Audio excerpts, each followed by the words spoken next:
Vi har brug for at overvåge undergrunden, når vi laver vores undersøgelser her på Lolland.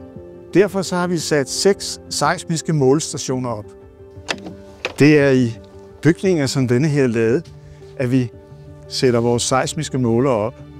Og nu skal jeg vise jer den, der er her. Den står herovre i hjørnet og ser sådan her ud.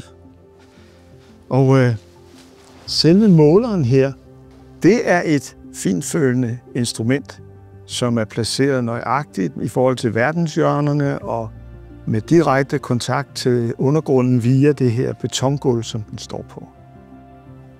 Og den er i stand til at registrere selv de mindste bevægelser i undergrunden. Og seismometeret her, det er så forbundet med internettet og andre ting, som vi har hernede i kassen.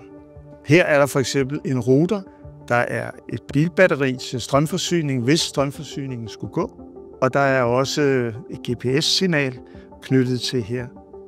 Og alt sammen gør, at vi kan løbende få data, og det giver os et rigtig godt billede af, hvad der sker nede i undergrunden lige nu. Og det har vi brug for. Og så vil jeg bare understrege, at det er noget, vi laver i samarbejde med GEOS, vores statsgeologer. Og med de her 6 målestationer, så har vi jo faktisk nået en milepæl i vores undersøgelse af Lollands undergrund.